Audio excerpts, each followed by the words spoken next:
Hi guys, welcome to the channel. My name is ADEWUSI and I want to say a big thank you to everyone that's been supporting me. Make sure that you like, share, subscribe to the channel so that you can get notifications when I drop a brand new video. And you can go on my playlists and watch all my past videos. I have a lot of videos. I think I have to do like a YouTube, what do you call it? Like an ad, so that, and I have to do like, there's so many things I have to do to like make you guys see all my past videos. So please make sure you dig deep and go watch a lot of my past videos.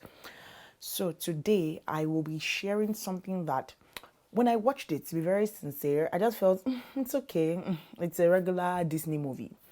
But I took a step back when I started watching reviews by people.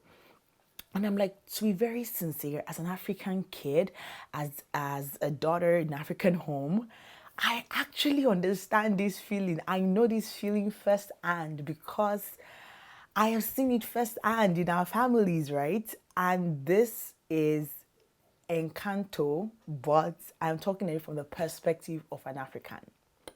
So I grew up all my life in Nigeria, in the southwest part of Nigeria, which is in Oyo State and the city of Ibadan.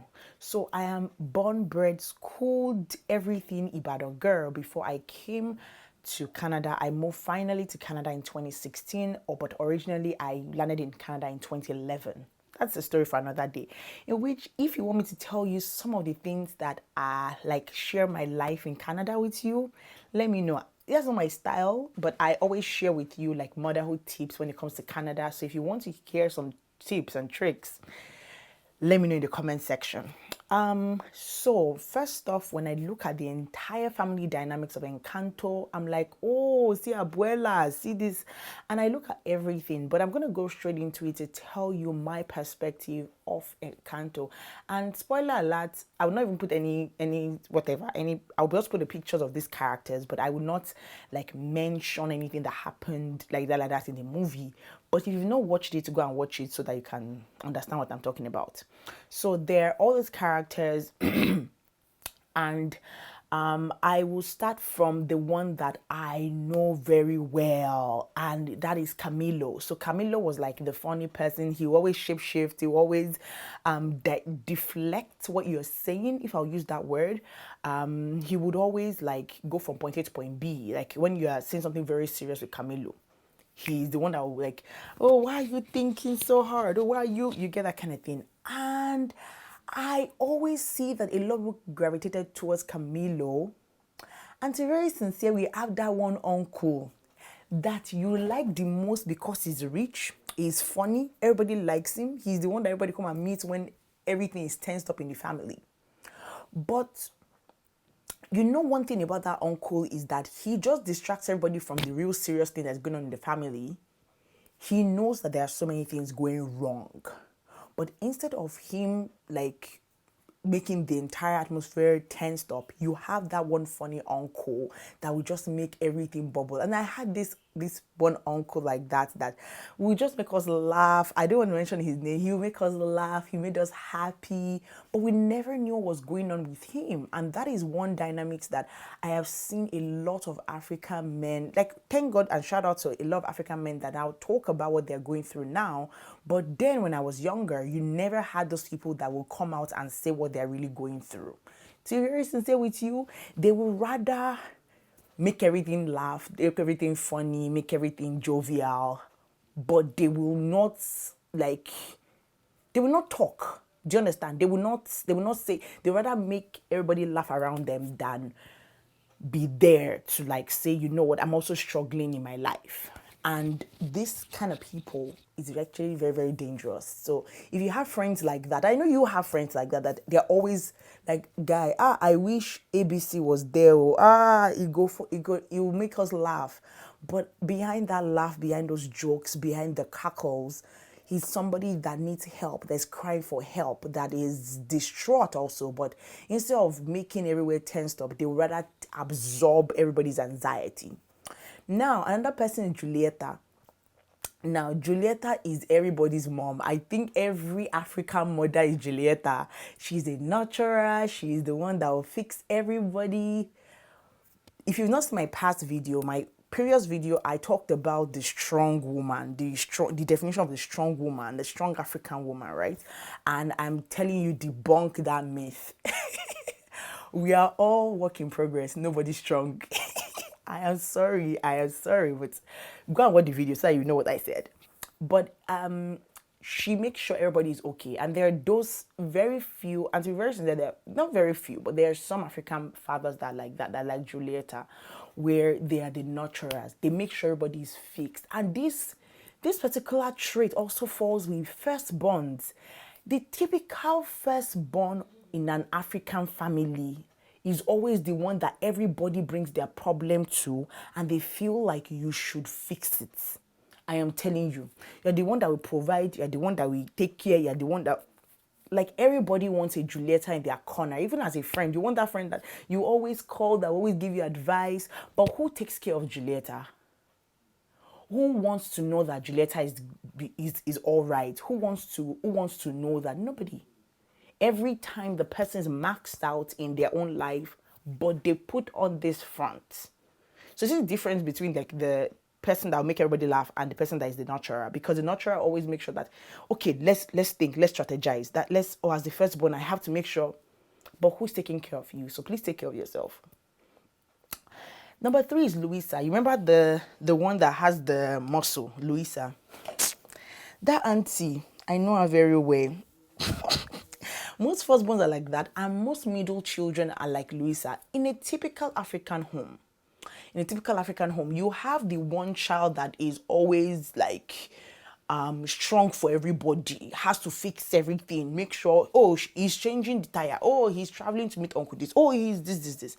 You have that one person that is always strong for everybody, is a fixer. And I think a lot of African men are like that, like African dads, that are the responsible ones. They're always like on top of everything. They want to make sure that this is fixed, that is fixed, this is fixed, that is fixed. But they don't share their vulnerability. So if you don't share your vulnerability, how would they know that something is wrong with you? So a lot of times it's very important that when we have people like Luisa in our lives, our dads, always make sure that you check on them, because they're the ones that always fall into depression a lot of times. And when they fall into depression, they will rather fix it than crying out to anybody. And I think it's 2022. It's okay for every man to cry. Like, I don't know what you think, but it's okay. We have PEPPA. That emotional one. People always think that we last born, we are the emotional people. We always, oh my god, oh my god, oh my god. But I think I'm the opposite. I don't think I'm the emotional one. When I'm stressed, I think that I fall in between. When I use myself as an example, I think I fall in between Julieta and Luisa, because I want to make sure that everything is fixed. I want to make sure that I'm strong. But there are times where I'll be like PEPPA. I'm only like PEPPA in front of God. I am telling you the truth. I can't even lie.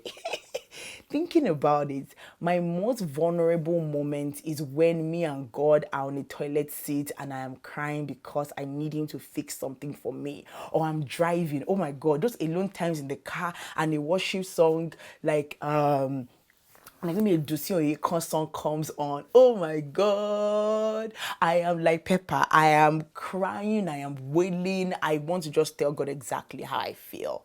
Right? So I think that a lot of us are like that when we are people that we are comfortable with. But is it super good? I don't know. But last born, they always say that we are like that, but we are not.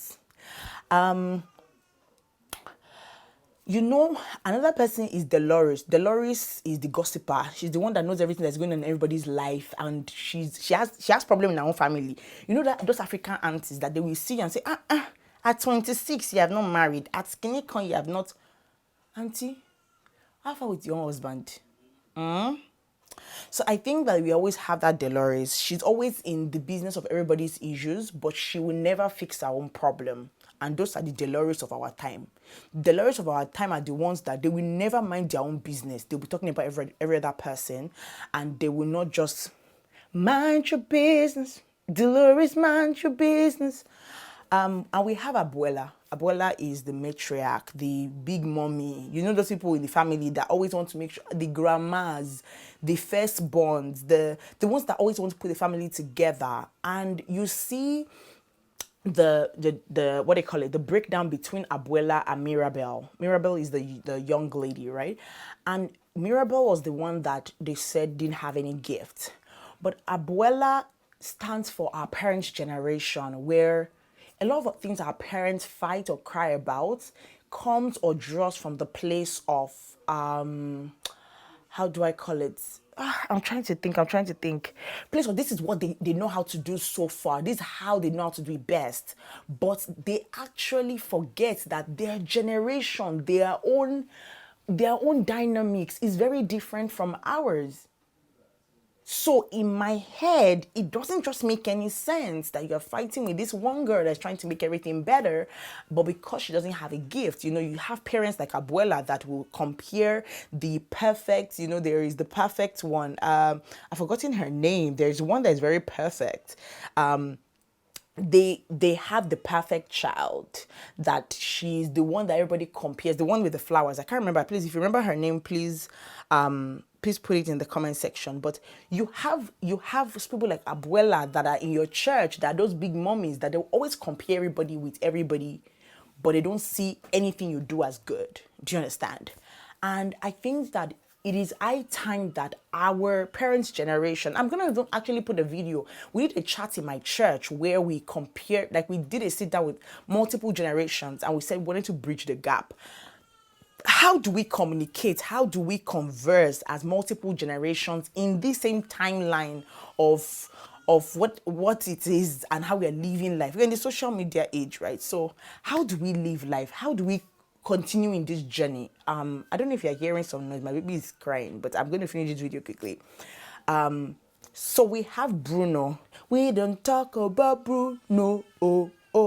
And Bruno was the one that they cut off from the family because they felt like he was the child of hurt. He was this, he was that. And you have that one person that they tag as the bad child, the bad guy of the family. But the truth is that a lot of those kids that we call bad boys, they only just want the attention of their parents. And you always have that brother or that cousin or that uncle that, you know, had that what do you call it? That not so perfect thing going on for them. Yeah, so Isabella was the perfect one. Isabella is the typical firstborn child that they feel like her life is perfect and she must make sure that she has all A's in school. Can't you be like Isabella? The regular stuff for African parents is what they call it? Do you have two hair? People like Isabella are coming first, but the truth is that all that should stop. All that should stop.